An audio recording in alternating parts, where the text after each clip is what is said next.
3, 2, 1. Muy buenas a todos, soy Pedro Vivar y esto es Emusomi. Hoy quiero darte la bienvenida a uno de los episodios más importantes a nivel de rendimiento y salud.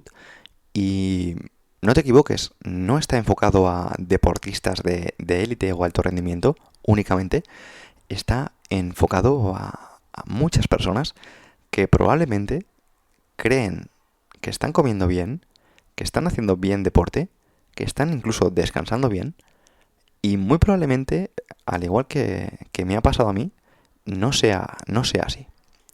Porque para que el rendimiento sea bueno, para que la nutrición sea completa, para que el deporte sea eficiente, lo mismo que el descanso, debemos respirar bien. Y al igual que me ha pasado a mí, me he dado cuenta de que mi respiración no es todo lo buena que podía ser. Y no te hablo únicamente por el hecho de respirar por la nariz cuando realizamos, respirar por la boca cuando realizamos deporte intenso, sino por qué parte de los pulmones estamos utilizando. Si hacemos una respiración desde el pectoral, lo hacemos desde el diafragma, desde el abdomen, la cantidad de aire que inhalamos, o sea, hay un montón de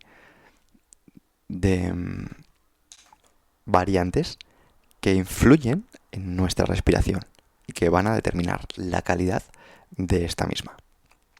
Y como muchas veces habrás escuchado en el programa, más no es mejor. No se trata de respirar más para respirar mejor. Es muy importante el cómo. Recuerda, cómo haces cualquier cosa es como haces todo.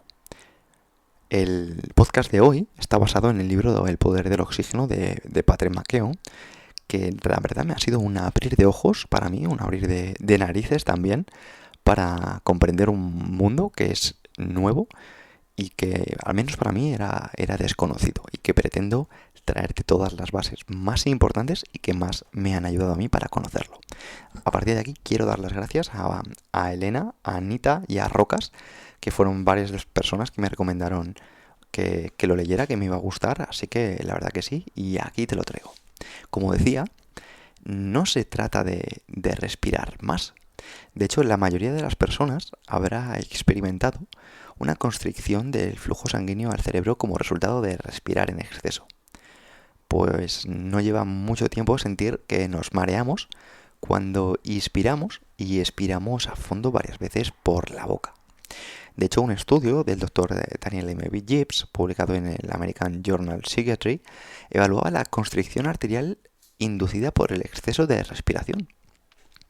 Del mismo modo, muchas personas que duermen con la boca abierta pueden tener dificultades para ponerse en marcha por la mañana, que pueden sentir que por mucho que duerman, siguen estando cansadas, siguen sintiéndose aturdidas durante las primeras horas tras despertarse. Esto no es casualidad, esto no es cuestión de nutrición, no es cuestión de fatiga física. La respiración es totalmente determinante en esto. Y si notas que te levantas con sueño, notas que te levantas fatigado pese a descansar ciertas horas, el podcast de hoy te va a encantar. Y es que del mismo modo que muchas personas que duermen con la boca abierta pueden tener dificultades para ponerse en marcha por la mañana, y por mucho que duerman siguen estando cansadas, no es únicamente las personas que tienen estos problemas, ya que respirar por la boca de forma habitual durante las horas de vigilia y sueño provoca fatiga, provoca falta de concentración, baja productividad, mal humor y algo que difícilmente podemos considerar una receta buena para una vida de provecho, una vida de calidad, por mucho deporte que hagamos. Y lo mismo podemos decir a aquellas personas cuya ocupación implica hablar mucho, como pueden ser los profesores, como pueden ser vendedores, telefonistas, que a menudo son muy conscientes de lo cansados que están tras un día de trabajo. Pues el agotamiento que sigue a las interminables reuniones de trabajo no se debe necesariamente a un esfuerzo mental o físico, como hemos comentado antes, sino es el resultado de los elevados niveles de respiración durante las constantes conversaciones. Es normal que la respiración aumente durante el ejercicio físico, ya que el cuerpo exige más oxígeno para convertir los alimentos en energía. Sin embargo, lo que respecta a hablar, la respiración se incrementa sin necesidad real de recibir más oxígeno, lo que provoca una alteración de los gases sanguíneos y reduce el flujo de sangre. Además de determinar cuánto oxígeno se libera en tus tejidos y células, el dióxido de carbono también desempeña un papel central en la regulación del pH del torrente sanguíneo. Y eso determina cómo de ácida o de alcalina tienes la sangre. Para que te hagas una idea, el pH normal en sangre es de 7,365, un nivel que debe permanecer dentro de un rango muy estricto porque el cuerpo tiende a buscar la homeostasis, tiende a compensar para alcanzar ese nivel. Por ejemplo, cuando el pH en sangre se vuelve más alcalino, la respiración se reduce para permitir que los niveles de dióxido de carbono aumenten y se restaure el pH. Por el contrario, si el pH de la sangre es demasiado ácido, como cuando se consume en exceso alimentos procesados, la respiración aumenta para descargar dióxido de carbono como ácido, lo que permite que se normalice el pH. Mantener un pH sanguíneo normal es vital para la supervivencia, y si el pH es demasiado ácido y cae por debajo de 6,8, o es demasiado alcalino y sube por encima de 7,8, el resultado puede ser fatal. Esto se debe a que los niveles de pH, como hemos comentado antes, afectan directamente a la capacidad de funcionar de nuestros órganos internos y nuestro metabolismo. Por tanto, debemos evitar respirar en exceso para aprovechar el potencial de dióxido de carbono que ya tenemos dentro. Y por eso es muy importante conocer cómo funciona nuestro sistema respiratorio. Es el primer paso del proceso de capacitación de lo que trata este podcast y el libro que te recomiendo en este episodio. Una manera muy sencilla de experimentar qué efecto tiene el dióxido de carbono sobre nuestro estímulo a la hora de respirar es el siguiente. Exhala suavemente por la nariz, o sea, echa el aire por la nariz y tápate la nariz con los dedos para contener la respiración. Mientras tanto, el dióxido de carbono se acumula en la sangre y al poco los receptores del cerebro y del cuello envían una señal a los músculos respiratorios para que reanudes la respiración y deshagas del exceso. Cuando comiences a sentir estas señales como contracciones de los músculos del cuello y el estómago, junto con una necesidad imperiosa de tomar aire, destápate la nariz y sigue respirando por ella cuando sientas los primeros mensajes de tu cuerpo que te pidan respirar. Llegados a este punto, es importante tener en cuenta que el propósito de la respiración es deshacerse del exceso de dióxido de carbono, no deshacerse de cuanto sea posible. Como hemos dicho antes, la homeostasis. Sin embargo, respirar en exceso durante días y semanas elimina más dióxido de carbono del necesario, lo que aumenta la sensibilidad de los receptores cerebrales. La sensibilidad de estos al dióxido de carbono y al oxígeno tiene implicaciones en la forma en la que nuestro cuerpo se enfrenta al ejercicio, cuando estos receptores muestran una respuesta fuerte al dióxido de carbono y una presión reducida de oxígeno en sangre. Cuando esto se produce, tendremos una respiración intensa y pesada, y el cuerpo tendrá que trabajar mucho más para mantener este aumento de volumen respiratorio. Pero, ¿cómo la sobrerespiración hace que disminuyan los niveles de dióxido de carbono? Se llevará menos oxígeno a los músculos en activo. ¿Qué produce esto? Pues esto produce un esfuerzo excesivo y un rendimiento decepcionante. Incluso puede producir lesiones. Por el contrario, tener una mayor tolerancia al dióxido de carbono no solo reduce la falta de aliento, sino que también permite una entrega mucho más eficaz de oxígeno a los músculos activos durante el ejercicio. Cuando los receptores respiratorios son menos sensibles a los niveles de dióxido de carbono, experimentamos una reducción de falta de aliento, ya que el cuerpo podrá trabajar más esforzándose mucho menos y la respiración será más ligera durante el descanso y el ejercicio físico. Respirar más eficientemente produce menos radicales libres, lo que reduce el riesgo de inflamación, daño tisular y lesiones. Los radicales libres oxidantes se forman cuando el oxígeno que respiramos se convierte en energía. Durante el ejercicio, la respiración aumenta marcadamente, lo que conlleva una mayor producción de radicales libres, que son una parte de la función normal del cuerpo, y solo suponen un motivo de preocupación cuando existen desequilibrios entre estos oxidantes y los antioxidantes que los neutralizan. Ahora, ¿estás en forma? ¿Cómo detenemos la pérdida de dióxido de carbono? Bien, debemos tratar de regularnos. ¿Y cómo nos regulamos? Bueno, pues la clave la vamos a desarrollar. Terminamos un poco la parte más técnica, más teórica, y ahora viene también para mí la parte principal, la parte práctica, que es la que podemos desarrollar, pero me gusta dar un poquito el porqué y creo que con esto podemos comenzar. Pues la clave es respirar por la nariz, y respirar por la nariz tanto de día como de noche. Otra de las claves es dejar de suspirar, tragarse y reprimir estos suspiros.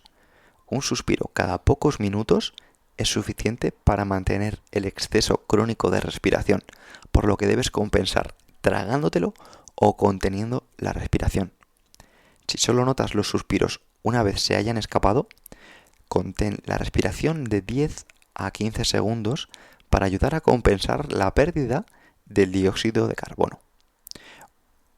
Otra de las señales es evitar dar grandes bocanadas de aire al bostezar o al hablar, pues quienes tienen baja tolerancia al dióxido de carbono, o sea, gente poco deportista, suele estar cansada y bosteza con mayor frecuencia durante el día.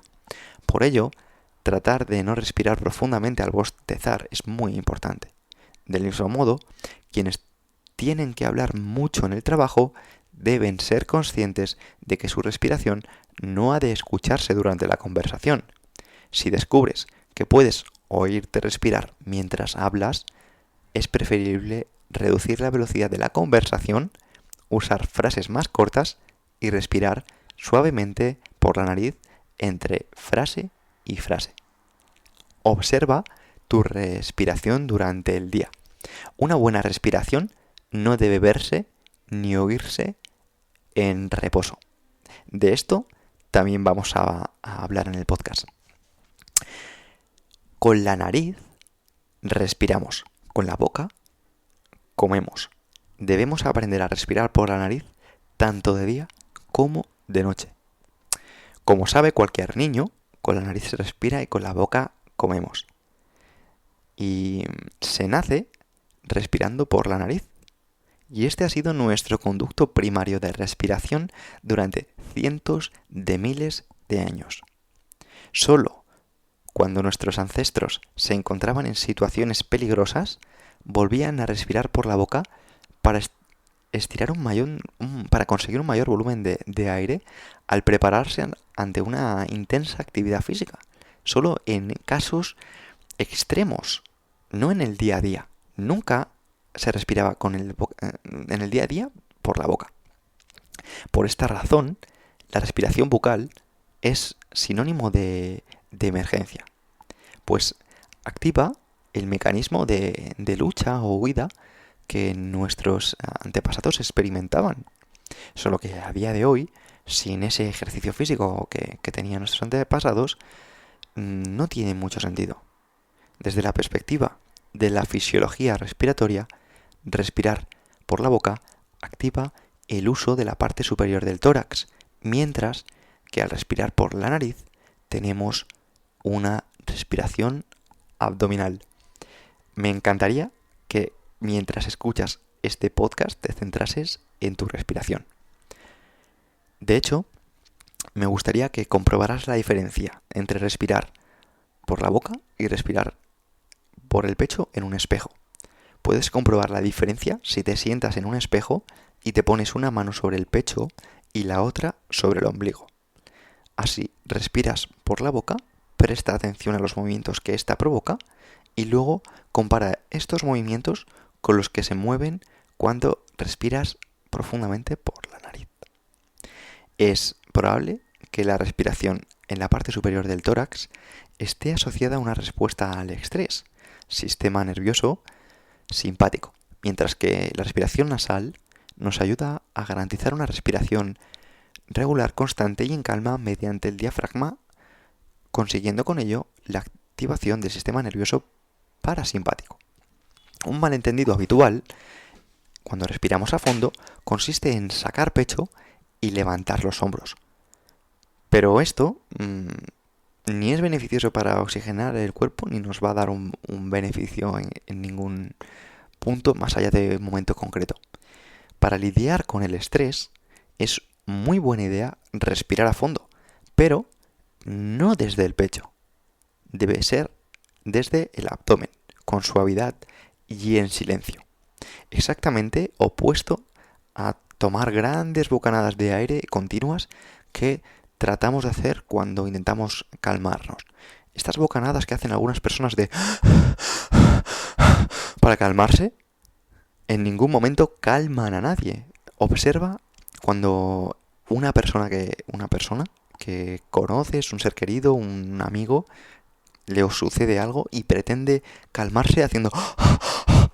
Te das cuenta que no llega a calmarse, sino el nivel de estrés es mucho mayor. Por tanto, no hagas eso. Trata de respirar por la nariz porque te darás cuenta que consigues mejores resultados. Respirar por la boca activa la parte superior del tórax. Implica dar bocanadas más grandes y además provoca una menor absorción del oxígeno en la sangre arterial. No es de extrañar que quienes suelen respirar por la boca sufran a menudo de poca energía, falta de concentración y mal humor. De hecho, hay estereotipos conocidos en los que en Hollywood o en Bollywood se les llaman idiotas. Estos son palabras textuales de Patrick, el autor del libro, que comenta que ha respirado por la boca durante más de 20 años y conoce muy bien los efectos. De hecho, comenta que odontólogos y ortodoncistas han documentado los profundos cambios faciales como resultado de la práctica de la respiración bucal, provocando esta mandíbulas estrechas, dientes torcidos, pómulos hundidos y cavidades nasales más pequeñas. Aunque el uso de ortodoncia es una epidemia entre adolescentes, lo normal es que nuestros antepasados tuvieran las caras anchas con dientes perfectamente formados. En la década de 1930, el dentista, el Dr. Weston Price, investigó la causa de los cambios faciales y los dientes torcidos en varios países y civilizaciones. En una visita a las Islas Hébridas de la costa escocesa, se fijó en que los niños pasaban a respirar por la boca después de que sus padres cambiasen su dieta natural de marisco y avena a una dieta moderna de tartas, pan blanco y muchos productos elaborados con harina blanca, mermelada, hortalizas enlatadas, zumos de fruta con azúcar, dulces y galletas. El descubrimiento del Dr. Price ilustra el vínculo entre la dieta moderna y los problemas de ventilación crónicos, ya que los alimentos procesados crean ácidos y mucosidad. Durante toda nuestra historia, la dieta que teníamos consistía en un 95% alimentos alcalinos y un 5% alimentos ácidos. Hoy en día se ha dado la vuelta a la tortilla y consumimos un 95% de alimentos ácidos y un 5% de alimentos alcalinos. Los alimentos procesados, como lácteos, carnes procesadas, pan, azúcares café y té estimulan la respiración, una respuesta natural al experimentar una mayor demanda respiratoria es abrir la boca para ingerir más aire, pero con el tiempo el cerebro se ajusta y el exceso de respiración pasa a ser una costumbre, lo que genera problemas. Por otro lado, los alimentos alcalinos, que pueden ser frutas y verduras, junto como por ejemplo agua sin aditivos, son muy fáciles de procesar para el cuerpo y son alimentos compatibles con respirar bien. Sin embargo, aunque este tipo de alimentos sea muy beneficioso, no te digo que tengas que hacerte vegetariano, ya que la proteína es una parte esencial de una dieta saludable y la carne proporciona una fuente natural y rica en nutrientes. Hemos de recordar que la carne a la que se refiere es una carne procesada. El cambio más importante reside en deshacernos de alimentos procesados de nuestra dieta, porque aunque ocupen la mayor parte del espacio de los supermercados, todos sabemos que no son adecuados para nadie. La nariz es uno de los órganos más importantes del cuerpo humano y de aquí pasamos a una de las partes más interesantes de este podcast y algo que personalmente me ha abierto mucho los ojos. Y vamos a hacer como nos gusta en Emotion Me hablando de alguna historia. Y es que en los viajes a Norteamérica en el siglo XIX, el artista George Catlin notó que las madres indígenas prestaban mucha atención a la respiración de los bebés. Y si en cualquier momento el bebé abría la boca para respirar, las madres enseguida le presionaban suavemente los labios para asegurarse de que siguieran usando la nariz para respirar. Catlin, además, señaló que la tasa de enfermedades y afecciones entre los nativos era muy baja en comparación con los colonos europeos.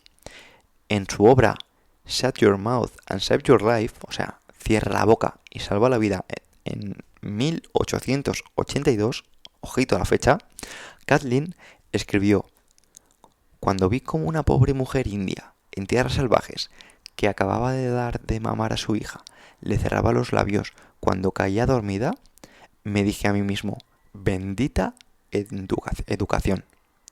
En comparación, Catlin describió cómo los bebés de los colonos europeos dormían con la boca abierta y tenían problemas para respirar, en habitaciones recargadas, cálidas y sin ventilación.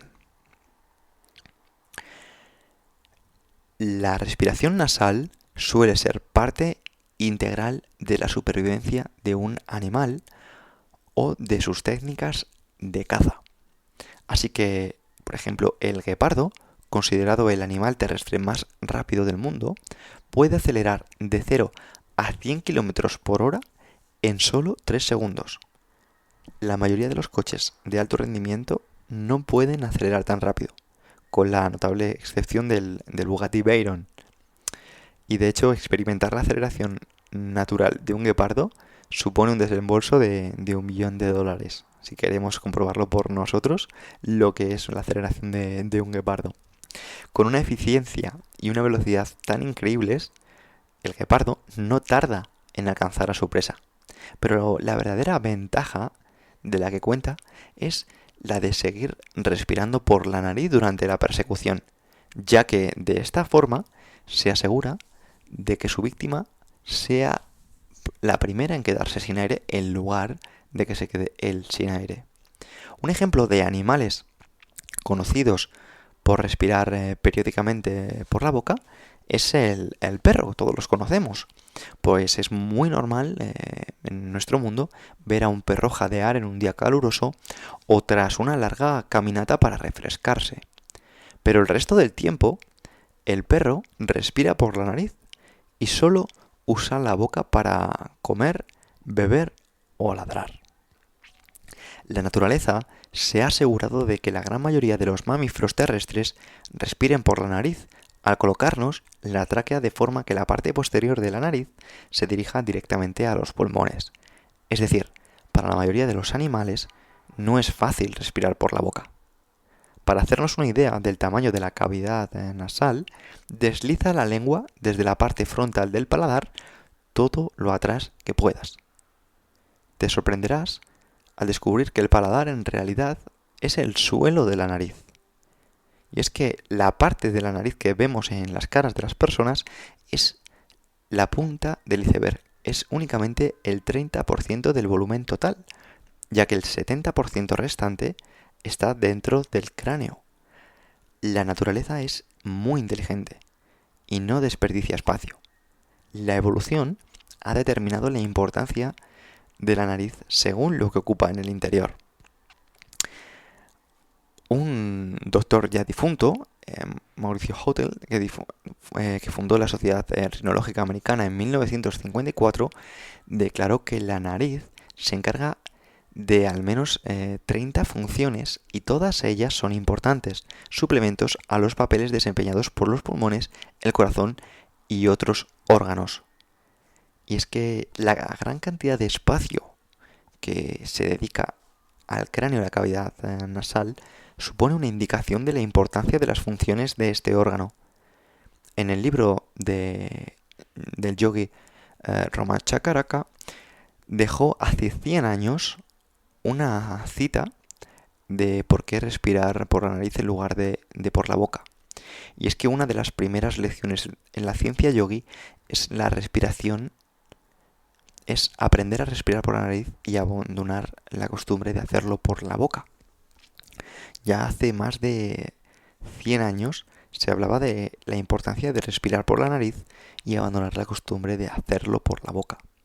Porque muchas de las enfermedades a las que estamos sujetos como hombres civilizados son indudablemente consecuencia de este vicio tan común de respirar por la boca.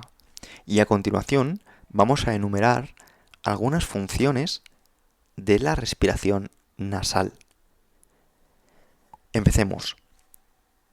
La respiración nasal impone aproximadamente un 50% más de resistencia que la respiración bucal al flujo de aire en individuos normales, lo que supone del 10 al 20% más de absorción de oxígeno. La respiración nasal calienta y unifica el aire entrante. El aire que entra por la nariz a 6 grados se calentará a 30 grados para cuando toque la parte posterior de la garganta, mientras que cuando llegue a su destino final, los pulmones, estará a una agradable temperatura corporal de 37 grados. La nariz, la respiración nasal, elimina una cantidad significativa de gérmenes y bacterias de aire respirado. La respiración nasal durante el ejercicio físico permite una intensidad de trabajo lo suficientemente grande como para producir un efecto de entrenamiento aeróbico según la frecuencia cardíaca y el porcentaje de volumen de oxígeno máximo. De hecho, es muy curioso como hay un libro que se llama Nacidos para correr, habla de una tribu llamada los Tarumaras, y esta tribu, que curiosamente también aparece en este libro, a la hora de correr a máxima velocidad, a diferencia de un atleta normal, sus pulsaciones están a 130 latidos por minuto, mientras que el de un atleta normal se acerca a los 180 pulsaciones por minuto. Todo esto al final son lo que hablamos antes del guepardo, influido por la respiración nasal. Otro punto muy importante que vamos a desarrollar a continuación es la influencia del óxido nítrico en la respiración nasal, un gas esencial para mantenernos con buena salud. Por otro lado, vamos a hablar de la respiración bucal, qué inconvenientes presenta, y seguramente si la practicas aunque no quieras, conocerás muchos de ellos.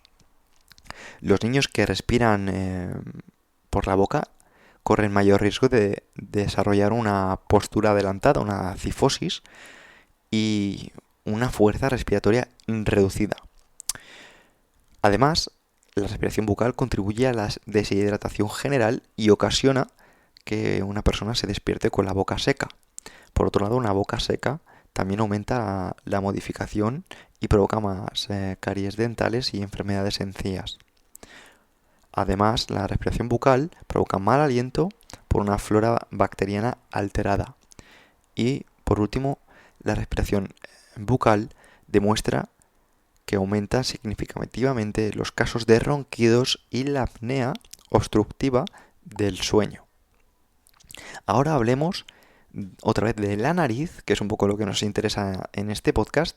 Estamos llegando a la parte final y las funciones del óxido nítrico y de dónde viene todo esto. Bueno, la nariz, como hemos comentado antes, es una gran fuente de óxido nítrico y que hasta la década de 1980 el óxido nítrico gaseoso se consideraba una sustancia tóxica y causaba contaminación atmosférica y producía efectos nocivos en el medio ambiente, hasta que apareció el primer artículo sobre su importancia en la comunidad científica. Esto cambió el paradigma sobre este gas.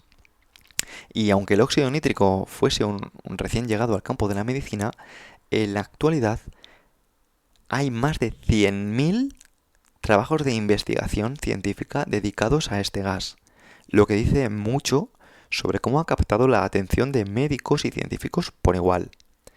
En 1992, el óxido nítrico fue proclamado molécula del año por la revista Science y se describió como una molécula sorprendentemente simple que aúna neurociencia, fisiología e inmunología, y que cambia la concepción de los científicos sobre cómo se comunican y defienden las células. En 1998, Robert F. Furgot, el Dr. Luis J. Narro y Ferit Murat fueron galardonados con el Premio Nobel por su descubrimiento, en el que el óxido nítrico gaseoso es una molécula de señalización importante en el sistema cardiovascular. El óxido nítrico se libera en las vías respiratorias nasales de los seres humanos y al expirar por la nariz sigue el flujo de aire a las vías respiratorias inferiores hasta los pulmones. El doctor Mehmet Oz reconoce la importancia del óxido nítrico en la oxigenación del cuerpo y recomienda inhalar desde el diafragma, ya que transporta el óxido nítrico desde la parte posterior de la nariz y los senos paranasales hasta los pulmones. Y además, este gas de corta duración dilata los conductos de aire en los pulmones, así como los vasos sanguíneos. Para aprovechar los efectos del óxido nítrico es necesario respirar por la nariz, algo que se compagina con la respiración abdominal y que ayuda a maximizar la oxigenación corporal. Piensa en la nariz como si fuera una reserva. Cada vez que respiramos con suavidad, despacio, llevamos una poderosa molécula, el óxido nítrico, a los pulmones y a nuestra sangre, desde donde puede hacer su trabajo en todo el cuerpo. La respiración bucal evita este gas esencial y pasa por alto estas ventajas tan importantes para el bienestar general. El óxido nítrico desempeña un papel importante en la vasodilatación, en la apertura y cierre de los vasos sanguíneos, la homeostasis, la forma en la que el cuerpo mantiene un estado de equilibrio fisiológico estable para seguir vivo, y la neurotransmisión del sistema de mensajería interior del cerebro, además de la defensa inmunitaria y nuestra respiración, que no es poco. Ayuda a prevenir la hipertensión, ayuda a reducir el colesterol, a mantener las arterias jóvenes y flexibles y previene la obstrucción de arterias con placas y coágulos. Por todos estos beneficios, reducen además el riesgo de ataque cardíaco y accidente cerebrovascular, que son dos de los tres principales asesinos en los Estados Unidos. A medida que envejecemos, los vasos sanguíneos pierden flexibilidad y reducen la circulación sanguínea en todo el cuerpo. Por lo tanto, no es coincidencia que conforme los hombres envejecen, las acciones relacionadas con la disminución del flujo sanguíneo, incluida la disfunción eréctil, sean más comunes. Así, la potencia del óxido nítrico en la apertura de los vasos sanguíneos se hace evidente cuando te das cuenta de que este simple gas desempeña un papel importante en la erección del pene. De hecho, esto está directamente relacionado y este descubrimiento condujo a la invención en 1998 de la Viagra, un medicamento muy popular que tuvo miles de horas gratuitas en los medios de comunicación y generó miles de millones de dólares en ventas para su fabricante, Pfizer. Seguimos. Respirar por la boca de forma habitual tiene muchas causas, incluida la inflamación del tejido de la nariz que forman pólipos nasales. En un estudio, los investigadores descubrieron que la disfunción eréctil era significativamente mayor en un grupo de 33 hombres con pólipos nasales y que, cuando se sometieron a una cirugía para extirparlos y permitir el restablecimiento de la respiración nasal, esta disfunción mejoró significativamente. Pero no solo es para hombres, ya que las mujeres también pueden beneficiarse del óxido nítrico de esta manera, ya que el gas desempeña un papel similar en los genitales femeninos y ayuda a aumentar la libido. Teniendo todo esto en cuenta, no sorprende que también se utilice en ciertas técnicas de meditación. Y no estoy diciendo que la meditación ayude a las mejoras sexuales, que también. La técnica de respiración llamada Brahmari comprende respiraciones lentas y a fondo por la nariz, musitando en cada exhalación para generar un sonido similar al zumbido de una abeja. Musitando significa hacer aunque la teoría científica fuera un misterio para quienes crearon este método de meditación, la sensación asociada de tener la mente en calma es una clara indicación de sus beneficios. Y aquí vamos a la parte final en la que nos vamos a centrar en cómo respiramos, que no solo es respirar con la nariz, sino con qué parte de los pulmones vamos a respirar. La respiración abdominal es más eficiente simplemente por la forma de los pulmones. Como son estrechos en la parte superior y más anchos en la inferior, la cantidad de flujo sanguíneo en los lóbulos inferiores de los pulmones es mayor que los superiores. Con la respiración rápida en la parte superior del tórax, quien hiperventila crónicamente no se aprovecha de la parte inferior de los pulmones, con lo que se limita la cantidad de oxígeno que puede transferirse a la sangre y se pierde más CO2. Es más, la respiración en la parte superior del tórax activa una respuesta de lucha o huida, como hemos comentado antes, el sistema simpático, el sistema nervioso simpático, que eleva los niveles de estrés, con lo que aún se vuelve más pesada esa respiración. Y te pido que observes a ti mismo cómo respiras cuando te sientes estresado. Observa a parientes, amigos o colegas cuando están nerviosos. Observa el tipo de respiración y cómo se suele localizar en la parte superior del tórax y cómo ésta se mueve más rápido de lo normal. Cuando estamos estresados, solemos respirar en exceso y por la boca más rápido de lo normal, de forma audible, con movimientos visibles e incluso suspirando, y mucha gente suele respirar así cada minuto de cada hora de cada día, están constantemente en un estado perpetuo de lucha o huida. Están con altos niveles de adrenalina. Están, digamos que sin beneficiarse del estado de relax del cuerpo, en lugar de ello están perjudicándose por estar en un estado en el que la sangre no está donde debe de estar. Y de hecho, por mucho que vayan a los mejores terapeutas de estrés, psicólogos o psicoterapeutas, estos estarán limitados si no ayudan primero a estos pacientes a tratar su respiración disfuncional.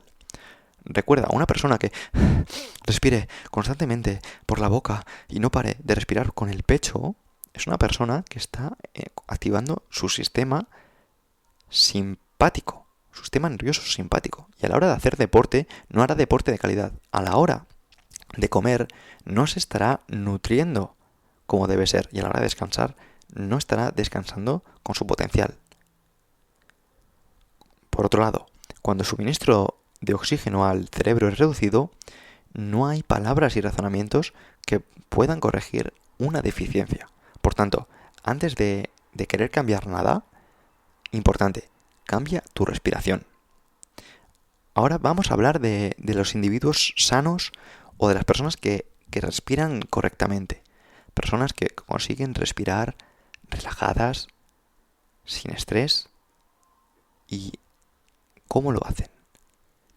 Lo hacen mediante una respiración abdominal, lenta, suave, calmada, regular, relativamente imperceptible, silenciosa y por la nariz. Para lograr lo anterior y reducir así los efectos negativos del exceso de respiración por estrés, es importante activar el sistema nervioso parasimpático del cuerpo para provocar una respuesta de relajación.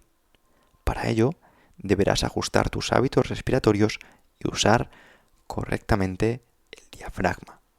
Evita suspirar, evita jadear y respirar por la boca y acostúmbrate a hacerlo despacio, suave, en relax, en calma y en silencio por la nariz. Así debemos respirar en reposo cada minuto, de cada hora, de cada día. Recuerda que hay una gran diferencia entre la respiración bucal desde el pectoral a la respiración nasal, en la que llegamos a la parte más profunda de nuestro diafragma. Activamos con ello nuestro sistema nervioso parasimpático, con todos los beneficios que tiene tener la sangre donde tiene que estar. Te invito a que vayas al podcast en el que entrevisto al Dr. Manuel Alonso Puig y observes su posición y cómo tiene una respiración nasal profunda desde el diafragma. Es una persona, es un erudito y una persona en la que se puede apreciar muy bien cómo el beneficio de respirar y tener el sistema nervioso parasimpático activado nos permite ser más elocuentes y tener la mente más despejada y más fresca. Es un gran divulgador sobre meditación y estoy seguro de que este podcast, al igual que ese, te ayudará a seguir mejorando. Hasta aquí, muchas gracias por escuchar Emotion Me. Nos vemos en la próxima. Si te ha gustado, coméntamelo en redes sociales.